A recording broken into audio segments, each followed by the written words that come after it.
Hello everyone. In the last class we discussed about subsets. So let's revise. Uh, let's say I have a set A, and if I say that A is a subset of B, what does it mean?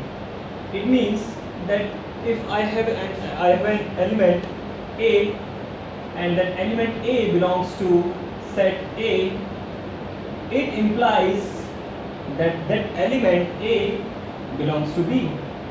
So A belongs to set B. This is the concept of our subsets. Now my question to you is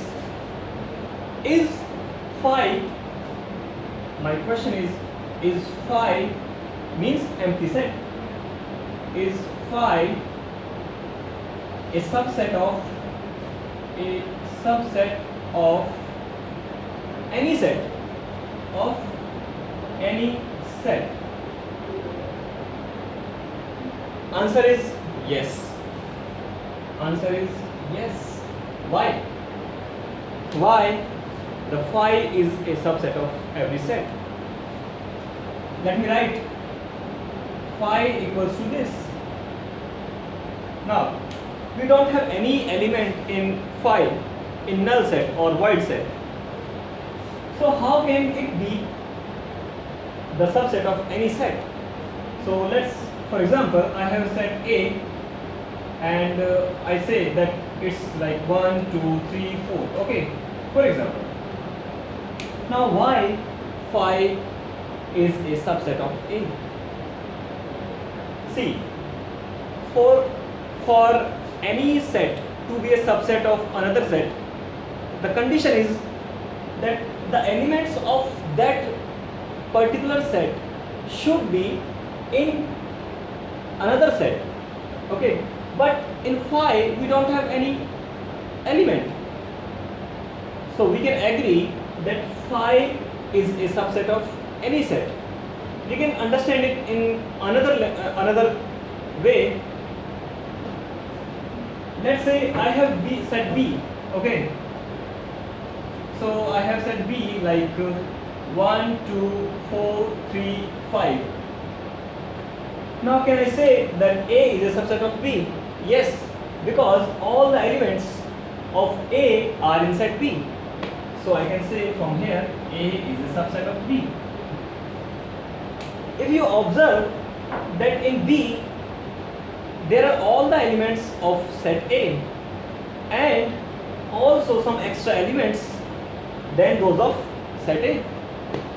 So what does it mean? It means if I take phi and A, so in phi, although there is no element, in A there are some extra elements which are in phi. So I can say that phi is a subset of A. Simple. And if you say any set, so if I say I have set B, then phi is a subset of B. Okay, that's why empty set is a subset of every set. So I will write here empty set is a subset of every set. Okay, now my second question to you, if I have a set A, any set A, okay, my question is A subset of itself? For example, so I'm writing my question here.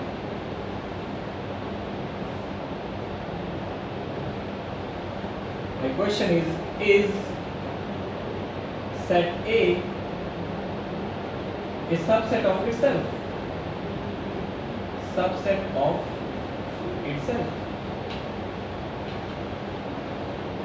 Again, the answer is yes. Why? So if I write the set A again, it will be like A equals to 1, 2, 3, 4. 1, 2, 3, 4. You can take your own set, any set, whatever elements you want in your set. You can take any element. Okay. Now all the elements of A are in A. Obviously, we are talking about the same set. Okay, that's why every set is a subset of itself. So I will write here, every set is a subset of itself. So this is the concept of phi being a subset of every set and a set being a subset of itself. Okay, now let's move to next topic.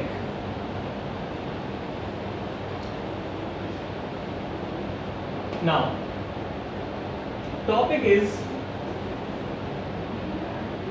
intervals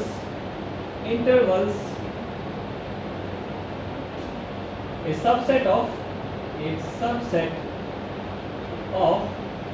R for real numbers. Now what is an interval? An R set of all real numbers. Okay, so if I say that I have x, a variable x, and it is less than b but greater than a. Okay, what does it mean? And x belongs to R. X belongs to R, real numbers. So what does it mean? If I want to represent it on number line, so can I represent it like, so this is my number line, this is my A, this is my B. Now all the elements or all the numbers between A and B will belong to this x. Is that it? So my x will be between A and B. Now my question to you is, are A and B included here? So I will write it. So this will be written as A comma B in small brackets. Okay. Now my question, are A and B included in this?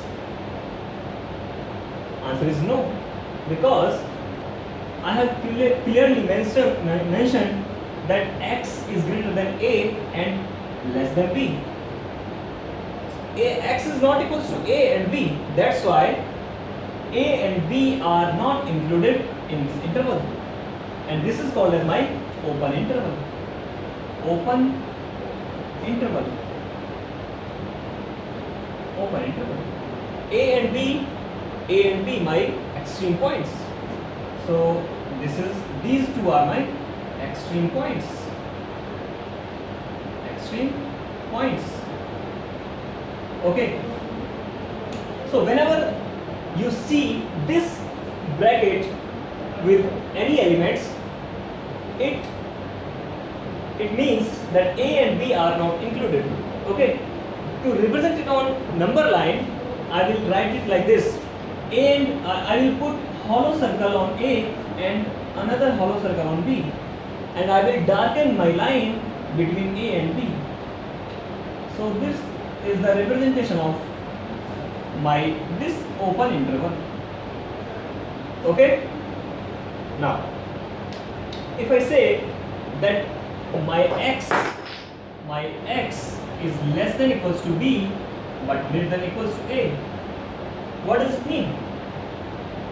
What does it mean?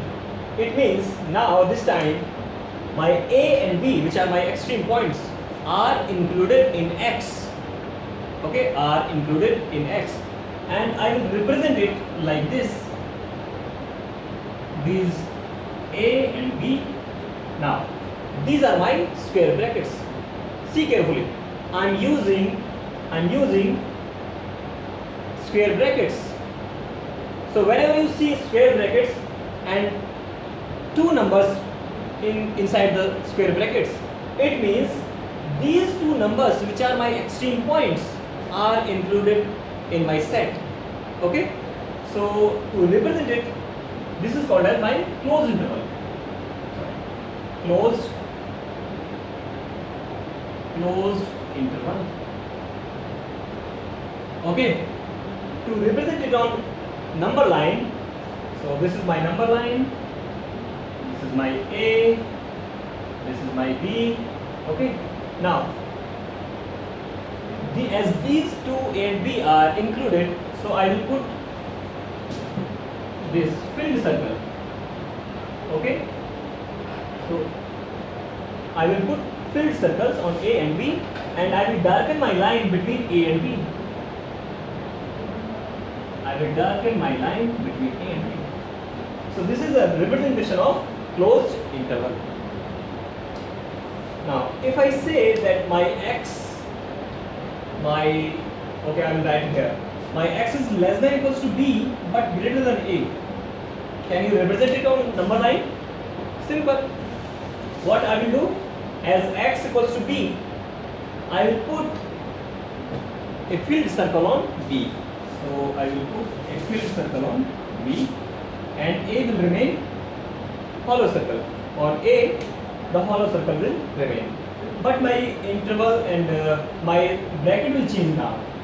On b, I will put square bracket like this. Okay, and now this will not be an open interval. It will be partially open, or you can say partially closed. Okay. Now, next, if I put equality sign on a, then the square bracket will come on a, and b will be on b. There will be small bracket like this. Again, this will not be closed interval. So I will rub this, and if I represent it on number line, the filled circle will remain on a, but hollow circle on b. Okay. So I will put my hollow circle on b. Is it clear? I hope. Now, there is a concept of length of an interval. Length of an interval. Okay. So the length of interval is defined as b minus a. B minus a. This is my length of interval. Okay. Interval can be any. You can take your open interval, you can take your closed interval, or semi-open, semi-closed, any. But my length of interval will be defined by b minus a. Okay. Please note it down, and then we will discuss another topic. Okay.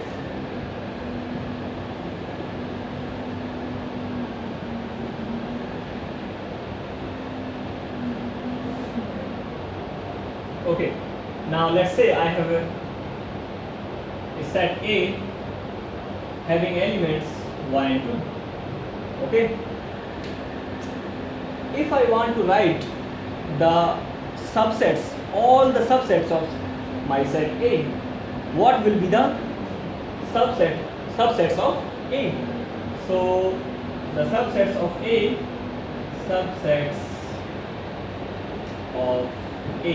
okay, first one 1, then 2, then 1 comma 2, and another one 5. Yes, because 5 is a subset of every set.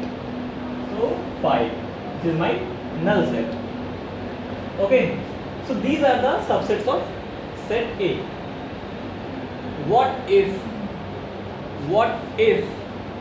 I make a set of all these subsets? Are you getting me? What if I make a set of all these subsets? So let me make a set of all these subsets. So I can write it like this: 1, 2, 1, 2, and 5, and putting all these under a set like this. Now see carefully. Although these are sets, but in this set now, these are working as an element. Be careful. Okay. In this set, Now this whole set will act as my element. Now all these sets are my element now, as I have put them all in a set, and this set, which consists all the subsets of any set, here set A, this big set will be called as my power set. Okay, and I will represent it like power set of A. This whole set, which consists of all the subsets of any set, is called as power set of that particular set. Okay, now I have another question for you. If I have n number of elements in a set, so for example, I say that I have a set B, and I say that number of elements in set B equals to m. Number of elements in set B equals to m.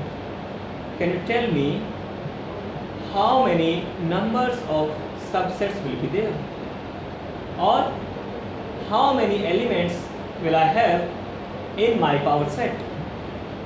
Okay, so my question is number of elements in power set in power set of set B. Are you getting what I am asking? See, I have set B and number of elements. For example, I have set A here, and number of elements in set A equals to 2, because I have two elements only. Okay, so I will write it like here, number of elements in set A equals to 2. Okay, now my question, how many number of elements will be there in power set of A? So you can see from here, the number of elements in power set of A equals to 4. So I will write it like this: number of elements in power set of A equals to 4. Okay, now I am going to generalize this the number of elements in power set of A. So this will be, I am telling directly, the number of elements in power set of B equals to 2 raised to power m. You can ask me, sir, how have you written this? That if I have m elements in set B, then how the number of elements in power set of B equals to 2 raised to power m? The answer of this question you will get after learning binomial theorem. Okay, then only I can tell you how this has came. So when we will study binomial theorem, after that we can say that we will come to know that how it has come. So for right now, you can just remember it like this: if I have m number of elements in set B, then the number of elements in power set of B equals to 2 raised to power m. Okay.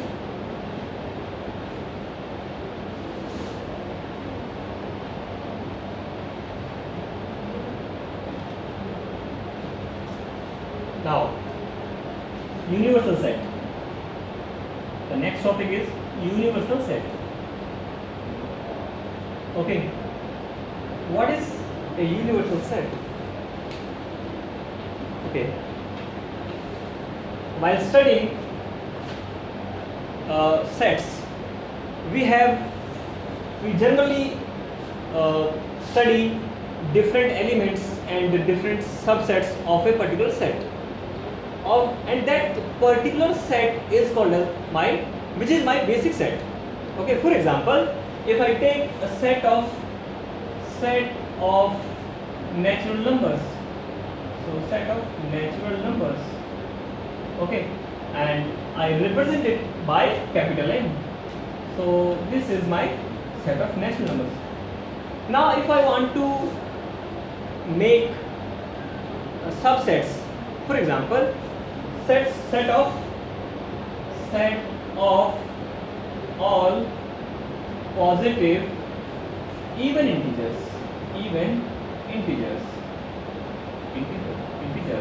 Okay.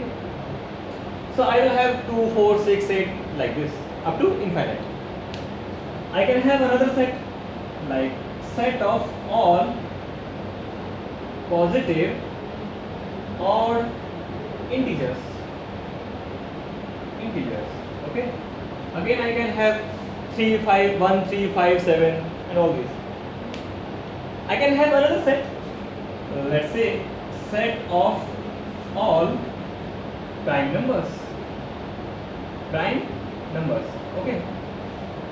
Now if you see, in the starting I have taken a basic set which is my set of natural number, and all these subsets which I am studying here, which I am discussing here, are subset of this basic set.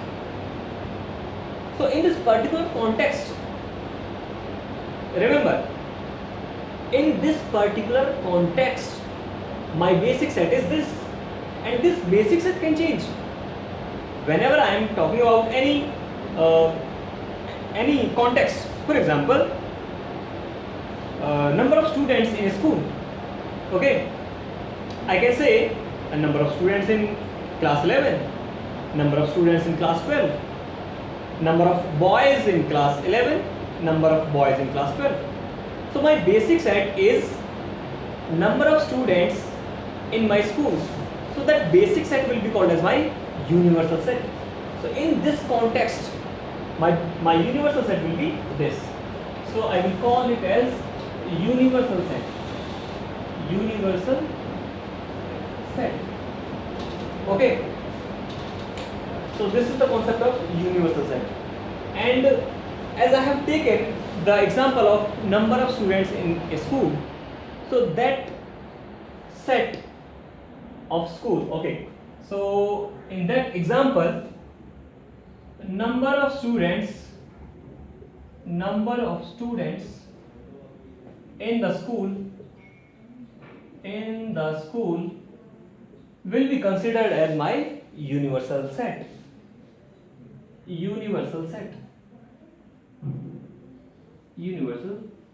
Okay. Actually, I'm talking about numbers, but I will say, if I define this, so this will be more precisely, it will be student in the school, or student of, it's okay, student in the school. So this set, it consists of all the students in the school. So this will be called as my universal set. So it can have subsets like student in class 11, student in class 11, okay, and another student in class 12.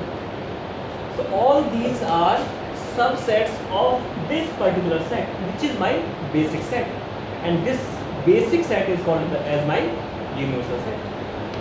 Okay.